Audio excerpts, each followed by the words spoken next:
Assalamualaikum warahmatullahi wabarakatuh.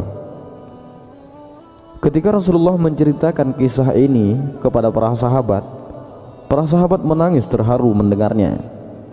Dan kisah itu adalah kisah Nabi Allah Syam'un al-Ghazi alaihissalam ataupun Samsun, dan hubungannya dengan asal muasal Lailatul Qadar.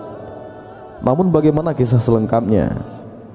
Tonton terus video ini untuk mendapatkan kisah selengkapnya.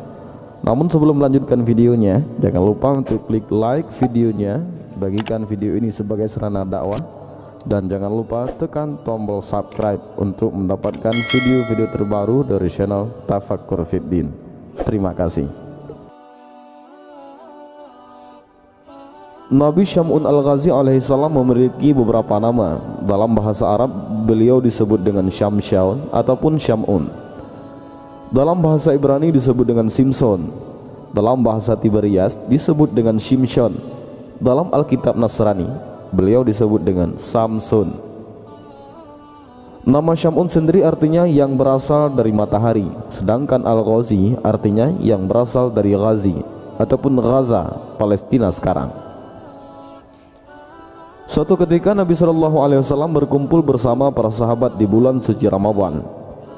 Beliau Rasulullah terlihat tersenyum sendiri.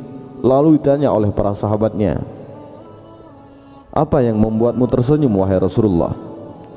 Beliau menjawab, "Diperlihatkan kepadaku di hari akhir, ketika seluruh manusia dikumpulkan di padang mahsyar, ada seorang nabi yang membawa pedang dan tidak mempunyai pengikut satupun masuk ke dalam surga.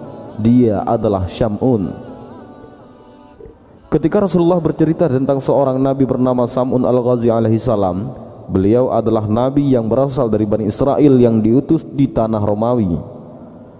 Nabi Syam'un al-Ghazi alaihissalam berperang melawan bangsa yang menentang ketuhanan Allah. Nabi Syam'un alaihissalam adalah seorang pahlawan berambut panjang yang memiliki kemukjizatan dapat melunakkan besi dan dapat merubahkan istana. Nabi Syam'un memiliki senjata semacam pedang yang terbuat dari tulang rahang unta bernama Liha Jamal. Dengan pedang itu, ia dapat membunuh ribuan orang kafir. Siapapun musuh yang berhadapan dengannya pasti akan hancur dengan pedang ajaibnya. Tak hanya itu, bahkan ketika dia merasa haus dan lapar, dengan perantara pedangnya Allah memberikan makanan dan minuman juga. Nabi Syam'un seorang muslim dan seorang ahli ibadah yang sangat disegani oleh kaum kafir. Sudah tak terhitung lagi orang kafir yang mati di tangannya. Selain itu, Syam'un juga ahli ibadah yang tercatat ia sanggup beribadah selama 1000 bulan dengan sholat malam dan siangnya berpuasa, di mana selama 1000 bulan tak pernah lepas dari sholat malam dan siangnya selalu berpuasa. Beliau juga dikenal seorang pembela agama tauhid, yaitu mengesahkan Allah, berperang melawan kaum kafir selama 1000 bulan hanya berbekal tulang dagu unta sebagai senjata dan tidak memiliki senjata yang lain. Setiap kali menghantam kaum kafir dengan pedangnya, terbunuhlah banyak kaum kafir dalam jumlah yang tak terhitung. Dengan hanya bersenjatakan tulang rahang seekor unta yang dibentuk menyerupai sebuah pedang pendek yang tajam, Nabi Syam'un berperang melawan bangsa yang menentang Allah dengan penuh keberanian dan selalu dapat mengalahkan mereka.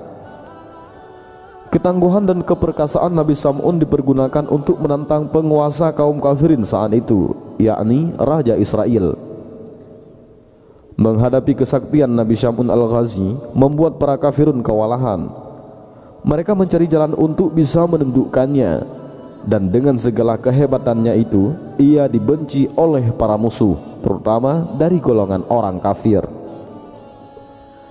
Akhirnya sang Raja Israel mencari jalan keluar untuk menundukkan sang Nabi. Berbagai upaya pun dilakukan olehnya, sehingga akhirnya atas nasihat para penasehatnya diumumkanlah, barang siapa yang dapat menangkap Syam'un al-Ghazi akan mendapat hadiah emas dan permata yang berlimpah. Akhirnya ide licik pun ditemukan. Mereka menawarkan hadiah berupa uang dan perhiasan yang berlimpah kepada istri Nabi, yaitu istri Nabi Samsun, dengan syarat ia bersedia melumpuhkan suaminya. Istri Nabi yang ternyata seorang kafir sangat tergiur oleh hadiah itu. Mereka kemudian memanfaatkan istri Syam'un untuk ikut membantu membunuh Syam'un. Setelah dirayu dengan imbalan yang menggiurkan, sang istri mengiyakan ajakan kaum kafir untuk membunuh Syam'un, suaminya sendiri. Karena ada iming-iming harta benda yang banyak, si istri akhirnya mau melakukan kejahatan itu. Maka orang kafir memberikan ide agar dia mengikat tangan dan kaki Syam'un sewaktu tidur, untuk kemudian akan dibunuh dengan beramai-ramai. Para pembesar-pembesar kafir berkata, "Kami akan memberimu seutas tali yang kuat. Ikatlah dengan tali itu akan tangannya dan kakinya ketika dia tidur.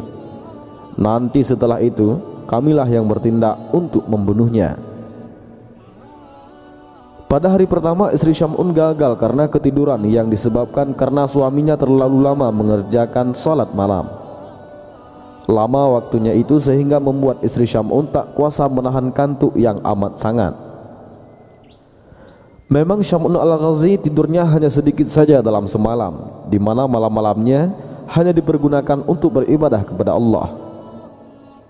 Keesokan harinya, istri Syam'un lapor kepada orang-orang kafir bahwa dia belum berhasil mengikat tangan dan kaki suaminya. Mereka tidak mempermasalahkan hal itu. Pada hari kedua, istri Syam'un berhasil mengikat suaminya ketika tidur dengan seutas tali yang kuat. Tatkala Syam'un bangun dan ingin beribadah kepada Allah, ia terkejut karena kedua kakinya terikat. "Wahai istriku, siapakah yang mengikat tali ini?" tanya Syam'un kepada istrinya. "Aku yang mengikat, hanya sekedar mengujimu sampai sejauh mana kekuatanmu," ujar istrinya. Syam'un dengan mudah dapat melepaskan tali yang mengikatnya dengan satu ucapan doa. Kemudian Syam'un lalu bergegas menuju tempat peribadatannya, maka gagallah rencana pembunuhan pada hari kedua itu. Namun setelah itu, musuh-musuh kafir datang lagi dengan membawa rantai dan istri Syam'un pun siap mengikat suaminya lagi pada keesokan malamnya. Pada hari ketiga, istri Syam'un itu berhasil lagi mengikat suaminya dengan rantai yang diberikan oleh orang-orang kafir. "Wahai istriku, siapakah yang mengikatku dengan tali ini?" tanya Syam'un dengan nada agak marah ketika bangun dari tidurnya. "Aku yang mengikatnya, sekedar untuk mengujimu," jawab istrinya. Namun dengan sekali hentakan, Syam'un dapat menghancurkan rantai tersebut. Lalu Syam'un al-Ghazi segera menarik tangannya dan memotong rantai itu. Kemudian istrinya pun segera membujuk suaminya agar mau menceritakan rahasia kekuatan tubuh yang dimiliki suaminya. Akhirnya Syam'un bercerita juga jika sebenarnya ia adalah seorang wali yang sekian banyak daripada waliullah yang hidup di dunia ini. Syam'un berkata, "Wahai istriku, aku wali di antara wali kekasihnya Allah. Segala perkara dunia ini tidak ada yang sanggup mengalahkanku. Aku punya rambut panjang ini. Ketahuilah bahwa tidak ada seorang pun yang mampu mengalahkanku dalam perkara dunia kecuali rambutku ini," jelas Syam'un al-Ghazi. Syam'un memang memiliki rambut yang panjang dan panjangnya digambarkan bahwa ujung rambutnya akan menyentuh tanah saat Syam'un berdiri. Karena sudah mengetahui kelemahan suaminya, akhirnya pada saat Syam'un tidur, mulailah istrinya mengikat tangan Syam'un dengan 4 helai rambutnya dan mengikat pula kakinya dengan 4 helai rambut milik Syam'un, sementara ia tetap dalam tidurnya. Setelah bangun, Syam'un bertanya, "Wahai istriku, siapakah yang mengikatku ini?" "Aku, untuk mengujimu," jawab istrinya yang mulai ketakutan. Setelah itu, Syam'un berusaha dengan sekuat tenaga untuk melepaskan ikatan itu, namun dia tidak berdaya untuk memotongnya. Istri langsung saja memberitahukan kepada kaum kafir tentang hal ini. Nabi Syam'un alaihissalam lalu dibawa ke istana ke hadapan raja para kafirun itu, lalu diikat pada tiang utama istana dan dipertontonkan kepada khalayak istana. Mulailah mereka memotong kedua telinga, bibir, kedua tangan dan kakinya. Tidak hanya itu, Nabi juga disiksa dengan dibutakan kedua matanya. Mereka menyiksa Nabi dengan tujuan agar beliau mati secara perlahan-lahan. Istrinya yang jahat ikut pula menyaksikan penyiksaan tersebut tanpa rasa belas kasihan sedikit pun. Begitu hebatnya siksaan tersebut membuat Allah Subhanahu wa taala lewat perantaraan malaikat Jibril berbicara dengan suaranya yang hanya bisa didengar oleh Nabi Syamun alaihissalam.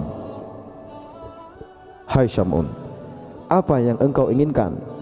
Aku akan menindak mereka.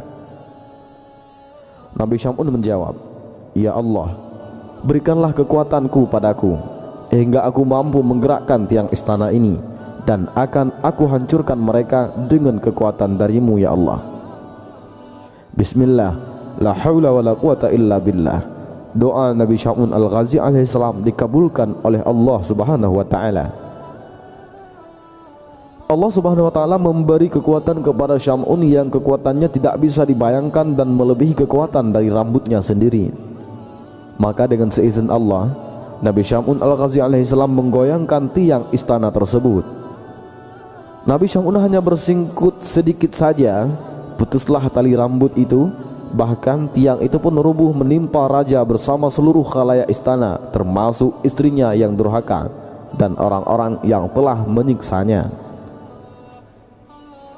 Tiangnya juga ikut roboh dan hancur lebur. Istana yang dijadikan tempat pembantaian itu juga turut hancur dan atapnya menimpa orang-orang kafir dan semuanya pun mati. Begitu juga dengan istrinya, juga ikut tertimpa reruntuhan gedung istana kafir itu. Mereka semua mati tertimpa reruntuhan bangunan istana dan terkubur di dalamnya. Hanya Syamun sendiri yang selamat. Lalu Allah pun mengembalikan seluruh anggota badan yang telah terpotong dan menyembuhkan segala yang beliau rasa sakit itu. Setelah peristiwa itu, Nabi Syamun al-Ghazi alaihissalam bersumpah kepada Allah akan menebus semua dosanya dengan berjuang menumpas semua kebatilan dan kekufuran selama 1000 bulan tanpa henti. Nabi Syamun al-Ghazi juga menyibukkan diri dalam beribadah kepada Allah. Malam hari dilalui dengan memperbanyak salat malam, sedangkan siangnya beliau berpuasa. Nabi Syamun menjalankan ibadahnya selama 1000 bulan hingga ajalnya tiba. Dan setelah mendengar kisah Nabi Syamun al-Ghazi alaihissalam yang dikisahkan oleh Rasulullah, para sahabat Rasulullah menangis terharu, bertanya kepada Rasulullah, ya Rasulullah, tahukah engkau akan pahalanya? Rasulullah menjawab, aku tidak mengetahuinya. Setelah Rasulullah selesai berkisah, Allah Subhanahu wa taala menyuruh malaikat Jibril datang kepada Nabi Muhammad SAW dan menurunkan surat Al-Qadar. Hai Muhammad, Allah memberimu Lailatul Qadar kepadamu dan kepada umatmu. Ibadah pada malam itu lebih utama daripada ibadah 1000 bulan, ujar malaikat Jibril. Allah Subhanahu wa taala berfirman dalam surat Al-Qadar ayat 1-5 yang artinya, sesungguhnya kami telah menurunkan Al-Quran pada malam kemuliaan. Dan tahukah kamu apa malam kemuliaan itu? Malam kemuliaan itu lebih baik dari 1000 bulan. Pada malam itu turun malaikat, dan malaikat Jibril dengan izin Tuhannya untuk mengatur segala urusan. Malam itu penuh kesejahteraan sampai terbitnya fajar. Mendengar berita itu, Rasulullah menyuruh sahabat-sahabatnya untuk berburu malam Lailatul Qadar agar mendapat pahala seperti yang Allah Subhanahu wa taala berikan kepada waliullah Syamun al-Ghazi. Apabila fajar telah terbit di malam Qadar, maka malaikat Jibril berkata, wahai para malaikat, kumpul kemari. Para malaikat berkata, ya Jibril, apa yang Allah perbuat untuk kaum muslimin di malam ini dari umat Nabi Muhammad SAW? Jibril menjawab, sesungguhnya Allah memandang kepada mereka dengan penuh kasih sayang. Allah memaafkan serta mengampuni dosa-dosa mereka kecuali 4 kelompok. Para malaikat bertanya, siapa 4 kelompok itu? Jibril menjawab, pertama orang yang membiasakan diri minum arak, kedua orang yang durhaka kepada orang tuanya, ketiga, orang yang memutus silaturahmi, dan keempat, orang yang bertengkar, yaitu pertengkaran dengan sesama yang belum damai dalam jangka waktu 3 hari. Dan itulah sedikit kisah Nabi Allah Syam'un alaihi salam ataupun Syam'un al-Ghazi. Dan semoga kisah ini ada manfaatnya bagi kita semua. Amin ya rabbal alamin. Wallahu a'lam bissawab.